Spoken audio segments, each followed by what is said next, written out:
بسم اللہ الرحمن الرحیم۔ ایک دن بادشاہ اور اس کا وزیر بہت خوشگوار موڈ میں بیٹھے ہوئے تھے۔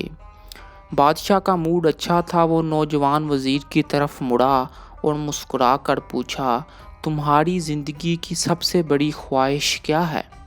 وزیر شرما گیا، اس نے منہ نیچے کیا۔ بادشاہ نے قہقہ لگایا اور بولا، تم گھبراؤ مت، بس اپنی زندگی کی سب سے بڑی خواہش بتاؤ۔ وزیر گھٹنوں پر جھکا اور عاجزی سے بولا، حضور آپ دنیا کی خوبصورت ترین سلطنت کے مالک ہیں۔ میں جب بھی یہ سلطنت دیکھتا ہوں تو میرا دل میں یہ خواہش پیدا ہوتی ہے، اگر اس کا 10واں حصہ میرا ہوتا تو میں دنیا کا خوش نصیب شخص ہوتا۔ بادشاہ نے قہقہ لگایا اور بولا، میں اگر تمہیں اپنی آدھی سلطنت دے دوں تو؟ وزیر نے گھبرا کر اوپر دیکھا اور عاجزی سے بولا، بادشاہ سلامت، یہ کیسے ممکن ہے؟ میں اتنا خوش قسمت کیسے ہو سکتا ہوں؟ بادشاہ نے فوراً احکامات لکھے اور اس کو اپنی آدھی سلطنت کا فرمان جاری کر دیا۔ اس کے بعد بادشاہ نے ایک اور حکم لکھا جس نے اس نے وزیر کا سر قلم کرنے کا آرڈر دے دیا۔ وزیر دونوں احکامات پر حیران رہ گیا۔ بادشاہ نے احکامات پر مہر لگائی اور وزیر کی آنکھوں میں آنکھیں ڈال کر بولا، تمہارے پاس 30 دن ہیں۔ تم نے ان 30 دنوں میں صرف 3 سوالوں کے جواب تلاش کرنے ہیں۔ اگر تم کامیاب ہو گئے سوالوں کا جواب دینے میں تو میں تمہیں اپنی آدھی سلطنت دے دوں گا، اور اگر تم ناکام ہو گئے تو تمہارا سر قلم کر دیا جائے گا۔ وزیر کی حیرت پریشانی میں بدل گئی۔ بادشاہ نے اس کے بعد فرمایا، میرے 3 سوال لکھ لو۔ وزیر نے لکھنا شروع کر دیا۔ بادشاہ نے پہلا سوال کیا، انسان کی زندگی کی سب سے بڑی سچائی کیا ہے؟ اس کے بعد بادشاہ نے دوسرا سوال کیا، انسان کی زندگی کا سب سے بڑا دھوکہ کیا ہے؟ اس کے بعد بادشاہ نے تیسرا سوال کیا، انسان کی زندگی کی سب سے بڑی کمزوری کیا ہے؟ بادشاہ نے اس کے بعد بلند آواز میں فرمایا، تمہارا وقت شروع ہوا۔ اب وزیر نے دونوں پروانے اٹھائے اور دربار سے دوڑ لگا دی۔ اس نے اس شام ملک بھر کے دانشور، ادیب، مفکر اور ذہین لوگ جمع کیے اور سوال ان کے سامنے رکھ دیا۔ ملک بھر کے دانشور ساری رات بحث کرتے رہے، لیکن وزیر نے دوسرے دن دانشور بڑھا دیے، لیکن نتیجہ وہی نکلا۔ وہ آنے والے دنوں میں لوگ بڑھاتا رہا مگر اسے کوئی تسلی بخش جواب نہ مل سکا، یہاں تک کہ وہ مایوس ہو کر دارالحکومت سے باہر نکل گیا۔ وہ سوال اٹھا کر پورے ملک میں پھرا مگر اسے کوئی تسلی بخش جواب نہ مل سکا۔ وہ مارا مارا پھرتا رہا، شہر شہر، گاؤں گاؤں کی خاک چھانتا رہا۔ شاہی لباس پھٹ گیا، پگڑی ڈھیلی ہو کر گردن میں لٹک گئی، جوتے پھٹ گئے، پاؤں میں چھالے پڑ گئے، یہاں تک کہ شرط کا آخری دن آ گیا۔ اگلے دن اس نے دربار میں پیش ہونا تھا۔ وزیر کو یقین تھا یہ اس کی زندگی کا آخری دن ہے۔ کل اس کی گردن کاٹ دی جائے گی اور جسم شہر کے مرکزی پل پر لٹکا دیا جائے گا۔ وہ مایوسی کے عالم میں دارالحکومت کی کچی آبادی میں پہنچ گیا۔ آبادی کے سرے پر ایک فقیر کی جھونپڑی تھی۔ وہ گرتا پڑتا وہاں پہنچ گیا۔ فقیر سوکھی روٹی پانی میں ڈبو کر کھا رہا تھا، ساتھ ہی دودھ کا پیالہ پڑا تھا اور فقیر کا کتا دودھ پی رہا تھا۔ فقیر نے وزیر کی حالت دیکھی، قہقہ لگایا اور بولا، جناب عالی، آپ صحیح جگہ پہنچے ہیں، آپ کے 3 سوالوں کا جواب میرے پاس ہے۔ وزیر نے حیرت سے اس کی طرف دیکھا اور پوچھا، آپ نے کیسے اندازہ لگا لیا میں کون ہوں اور میرا مسئلہ کیا ہے؟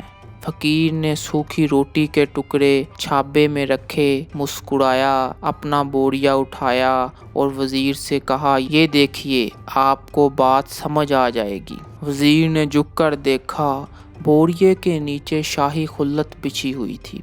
یہ وہ لباس تھا جو بادشاہ اپنے قریب ترین وزیروں کو دیتا تھا۔ فقیر نے کہا، جناب عالی، میں بھی اس سلطنت کا وزیر ہوتا تھا، میں نے بھی ایک بار آپ کی طرح بادشاہ سے شرط لگانے کی غلطی کر لی تھی، نتیجہ آپ خود دیکھ لیجئے۔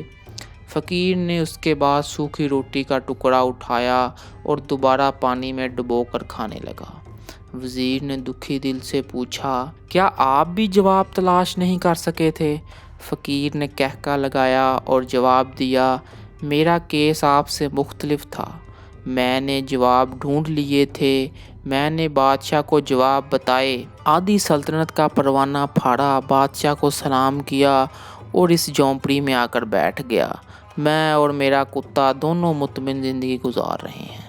وزیر کی حیرت بڑھ گئی، لیکن یہ سبق وزیر کی حماقت کے تجزیے کا وقت نہیں تھا، جواب معلوم کرنے کی گھڑی تھی۔ چنانچہ وزیر اینکر پنسر بننے کی بجائے فریادی بن گیا اور اس نے فقیر سے پوچھا، کیا آپ مجھے سوالوں کا جواب دے سکتے ہیں؟ فقیر نے ہاں میں گردن ہلا کر جواب دیا۔ میں پہلے 2 سوالوں کا جواب مفت دوں گا، لیکن تیسرے جواب کے لیے تمہیں قیمت ادا کرنی ہوگی۔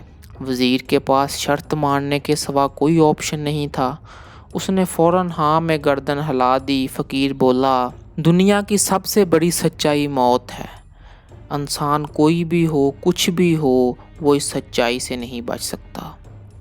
وہ رکا اور بولا، انسان کی زندگی کا سب سے بڑا دھوکہ زندگی ہے۔ ہم میں سے ہر شخص زندگی دائمی سمجھ کر اس کے دھوکے میں آ جاتا ہے۔ فقیر کے دونوں جواب ناقابل تردید تھے۔ وزیر سرشار ہو گیا۔ اس نے اب تیسرے جواب کے لیے فقیر سے شرط پوچھی۔ فقیر نے کہکا لگایا، کتے کے سامنے دودھ کا پیالہ اٹھایا، وزیر کے ہاتھ میں دے دیا اور کہا، میں آپ کو تیسرے سوال کا جواب اس وقت تک نہیں دوں گا جب تک آپ یہ دودھ نہیں پیتے۔ وزیر کے ماتھے پر پسینے آ گئے۔ اس نے نفرت سے پیالہ زمین پر رکھ دیا۔ وہ کسی قیمت پر کتے کا جوٹھا نہیں پینا چاہتا تھا، لیکن اس کے پاس اس کے علاوہ کوئی آپشن بھی نہیں تھا۔ تمہارے پاس اب 2 راستے ہیں، تم انکار کر دو اور شاہی جلاد کل تمہارا سر اتار دے، یا پھر تم یہ دودھ پی لو، تمہاری جان بھی بچ جائے گی اور تم آدھی سلطنت کے مالک بھی بن جاؤ گے۔ فیصلہ بہرحال تم نے کرنا ہے۔ وزیر پھنس گیا تھا۔ ایک طرف زندگی تھی، ایک طرف آدھی سلطنت اور دوسری طرف کتے کا جوٹھا دودھ تھا۔ وہ سوچتا رہا یہاں تک کہ جان اور مال جیت گیا اور سیلف رسپیکٹ ہار گئی۔ وزیر نے پیالہ اٹھایا اور ایک ہی سانس میں دودھ پی گیا۔ فقیر نے کہکا لگایا اور بولا، میرے بچے، انسان کی سب سے بڑی کمزوری غرض ہوتی ہے۔ تیسرے سوال کا جواب بھی اس کو مل گیا کہ انسان کی سب سے بڑی کمزوری کیا ہے؟ انسان کی سب سے بڑی کمزوری اس کی غرض ہوتی ہے۔ یہ اسے کتے کا جوٹھا دودھ پینے تک مجبور کر دیتی ہے۔ یہ وہ سچ ہے جس نے مجھے سلطنت کا پروانہ پھاڑ کر اس کٹیا میں بیٹھنے پر مجبور کر دیا تھا۔ میں جان گیا تھا، میں جوں زندگی کے دھوکے میں آؤں گا، میں موت کی سچائی کو فراموش کرتا جاؤں گا، اور موت کو جتنا فراموش کرتا رہوں، میں اتنا ہی غرض کی دلدل میں دھنستا جاؤں گا، اور مجھے روز اس دلدل میں سانس لینے کے لیے غرض کا غلیظ دودھ پینا پڑے گا۔ لہٰذا میرا مشورہ ہے، زندگی کے ان تینوں حقیقت کو جان لو، تمہاری زندگی اچھی گزرے گی۔ وزیر شرمندگی اور خود ترسی کا تحفہ لے کر فقیر کی کلی سے باہر آیا اور محل کی طرف چل پڑا۔ وہ جوں محل کے قریب پہنچ رہا تھا، اس کے احساس سے شرمندگی میں اضافہ ہو رہا تھا اور اس کے اندر ذلت کا احساس بڑھ رہا تھا، اور وہ اس احساس کے ساتھ محل کے دروازے پر پہنچا۔ اس کے سینے میں خوفناک ٹھیس اٹھی، وہ گھوڑے سے گرا، لمبی ہچکی لی اور اس کی روح قفس عنصری سے پرواز کر گئی۔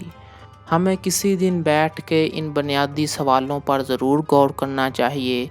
ہمیں یہ سوچنا چاہیے، ہم لوگ کہیں زندگی کے دھوکے میں آ کر غرض کے پیچھے تو نہیں بھاگ رہے، ہم لوگ کہیں موت کو فراموش تو نہیں کر بیٹھے۔ شکریہ۔